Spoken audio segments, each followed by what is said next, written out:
ನಮಸ್ಕಾರ ವೀಕ್ಷಕರೇ, welcome back to ಇಂದು ಬಾಹೋಸ್ ಕಿಚನ್.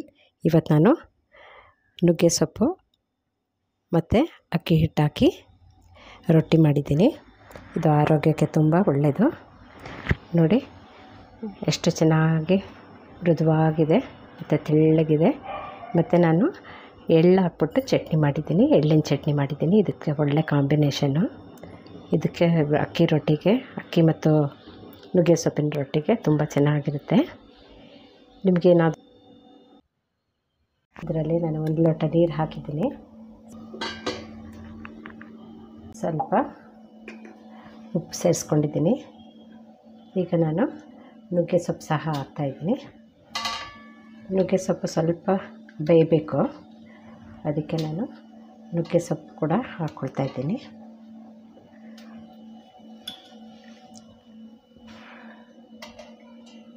ಇದು ಸ್ವಲ್ಪ ಬೇಯಬೇಕು. ಆಮೇಲೆ ನಾವು ಅಕ್ಕಿ ಹಿಟ್ಟು ಹಾಕ್ಕೊಂಡು ಕಲಿಸ್ಕೋಬೇಕು. ನಾನು ಒಂದು ಈರುಳ್ಳಿನ ಸಣ್ಣದಾಗಿ ಹೆಚ್ಚಿಟ್ಟಿದ್ದೀನಿ. ಸ್ವಲ್ಪ ತೆಂಗಿನಕಾಯಿನ ಕಟ್ ಮಾಡಿಟ್ಟಿದ್ದೀನಿ. ಕೊತ್ತಂಬರಿ ಸೊಪ್ಪು ಸ್ವಲ್ಪ ತೊಗೊಂಡಿದ್ದೀನಿ, ಅದನ್ನು ಕಟ್ ಮಾಡಿಟ್ಟಿದ್ದೀನಿ. ಇದಕ್ಕೆ ನಾನು 1 ಕಪ್ಪು ಅಕ್ಕಿ ಹಿಟ್ಟು ಸೇರಿಸ್ಕೊಳ್ತೀನಿ. ಈಗ ನೀರು ಕುದಿಯೋಕ್ಕೆ ಇಟ್ಟಿದ್ದೀವಲ್ಲ, ಈಗ ಕುದೀತಾ ಇದೆ. ಈಗ ನಾವು ನೀರು ಕುದಿಯೋಕ್ಕೆ ಇಟ್ಟಿದ್ದೀವಲ್ಲ, ನೀರು ಕುದೀತಾ ಇದೆ. ನಾನು ಅಕ್ಕಿ ಹಿಟ್ಟು ಸೇರಿಸ್ಕೊಳ್ತಾ ಇದ್ದೀನಿ.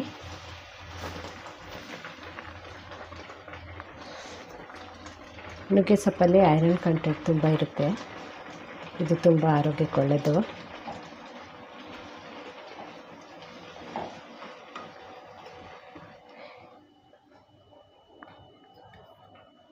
ಇದನ್ನು ಮುಚ್ಚಿಡ್ತಾ ಇದ್ದೀನಿ ಪ್ಲೇಟ್ ಹಾಕಿ.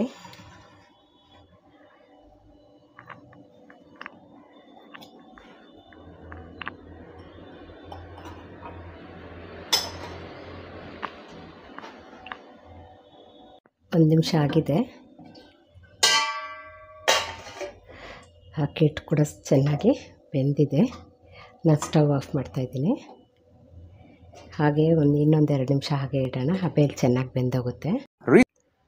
ಈಗ ಹಿಟ್ಟು ತಣ್ಣಗಿದೆ, ಚೆನ್ನಾಗಿ ತಣ್ಣಗಾಗಿದೆ. ನಾನು ಪ್ಲೇಟಲ್ಲಿ ಹಾಕ್ಕೊಂಡು ಬಂದಿದ್ದೀನಿ. ಮತ್ತು ಈರುಳ್ಳಿ, ನುಗ್ಗೆ ಸೊಪ್ಪು, ಹಸಿಮೆಣಸಿನ್ಕಾಯಿ, ತೆಂಗಿನ ತುರಿ ಎಲ್ಲ ಹಾಕ್ಕೊಂಡು ಮಿಕ್ಸ್ ಮಾಡ್ತಾಯಿದ್ದೀನಿ. ಇವಾಗ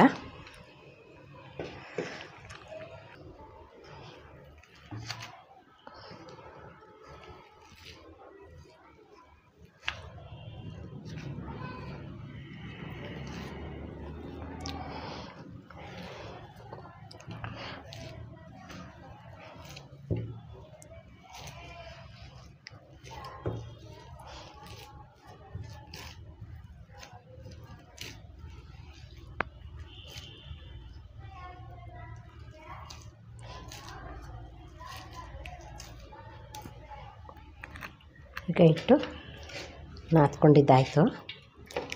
ಈಗ ನಾವು ರೊಟ್ಟಿ ಮಾಡಬೇಕು.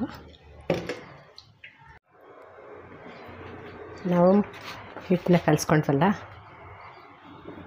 ಅಕ್ಕಿ ಹಿಟ್ಟು ಮತ್ತು ನುಗ್ಗೆ ಸೊಪ್ಪು ಎಲ್ಲ ಬೇಯಿಸ್ಕೊಂಡು ಕಲಸಿಟ್ಟಿದ್ದೆಲ್ಲ, ಹಸಿಮೆಣಸಿನ್ಕಾಯಿ, ತೆಂಗಿನಕಾಯಿ ಕಟ್ ಮಾಡಿದ್ದು, ಅದನ್ನೆಲ್ಲ ಈಗ ನಾನು ಉಂಡೆ ಮಾಡಿ ಇಟ್ಕೊಂಡಿದ್ದೀನಿ.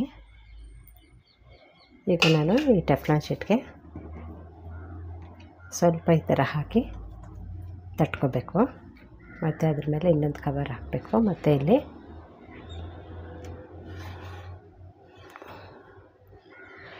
ಮಿಷಿನ್ ಇದೆಯಲ್ಲ, ರೊಟ್ಟಿ ಮಾಡೋ ಮಿಷಿನು, ಅದರಲ್ಲಿ ಹಾಕ್ಕೋಬೇಕು. ಇದು ಸೆಂಟ್ರಲ್ಲಿ ಇಡಬೇಕು. ಸೆಂಟ್ರಲ್ಲಿ ಇಟ್ಬಿಟ್ಟು ಅದನ್ನು ಸುಮ್ಮನೆ ಈ ಥರ ತಿರುಗಿಸ್ಬೇಕು ಅಷ್ಟೆ. ಆವಾಗ ರೊಟ್ಟಿ ತುಂಬ ಚೆನ್ನಾಗಿ ತಿನ್ನಾಗಿ ಬರುತ್ತೆ, ರೌಂಡಾಗಿ ತಿನ್ನಾಗಿ ಬರುತ್ತೆ. ನೋಡಿ ಹಾಗೆ ಹೋಯ್ತು. ಈಗ ಇದನ್ನು ಉಲ್ಟಾ ತಿರುಗಿಸ್ಬೇಕು. ನೋಡಿ ಈಗ ರೊಟ್ಟಿ ಎಷ್ಟು ಚೆನ್ನಾಗಾಗಿದೆ. ನೋಡಿ ಎಷ್ಟು ಚೆನ್ನಾಗಾಗಿದೆ ಅಂತ. ತುಂಬ ತೆಳ್ಳಗೆ ಬಂದಿದೆ. ಇದನ್ನು ನಾವು ಈ ಥರ ತಗೋಬೇಕು. ಆಮೇಲೆ ನಾನು ಇಲ್ಲಿ ಈಗ ನಾನು ಹಾಕ್ತಾಯಿದ್ದೀನಿ.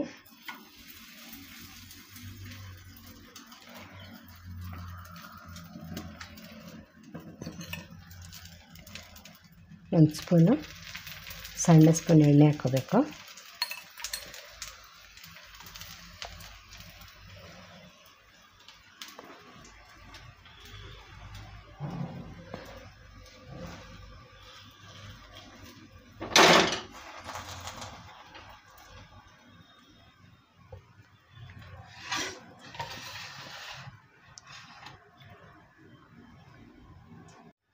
ಈಗ ಮತ್ತೆ ನಾನು ಇನ್ನೊಂದು ರೊಟ್ಟಿ ಮಾಡ್ತಾಯಿದ್ದೀನಿ. ಇದನ್ನು ಮಧ್ಯದಲ್ಲಿ ಇಡಬೇಕು, ಸೆಂಟ್ರಲ್ಲಿ ಇಡಬೇಕು. ಮತ್ತು ಇದನ್ನು ಜಸ್ಟ್ ಈ ಥರ ತಿರುಗಿಸ್ಬೇಕು ಅಷ್ಟೆ.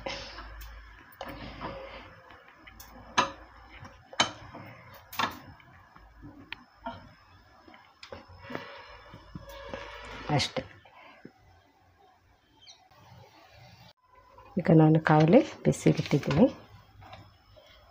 ಈಗ ನಾವು ರೊಟ್ಟಿ ತಗೋಬೇಕು. ನೋಡಿ ಎಷ್ಟು ತಿನ್ನಾಗಿ ಬಂದಿದೆ ಅಂತ. ಮತ್ತು ನಾನು ಕಾವಲಿಗೆ ರೊಟ್ಟಿ ಹಾಕಿದ್ದೀನಿ.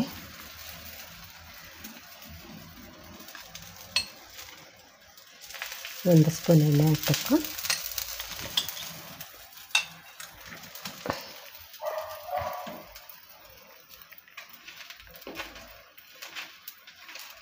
ನಾವು ಇಮಿಡಿಯೇಟಾಗಿ ತಿರುಗಿಸ್ಬಾರ್ದು, ಒಂದು 2 ನಿಮಿಷ ಹಾಗೆ ಬಿಡಬೇಕು.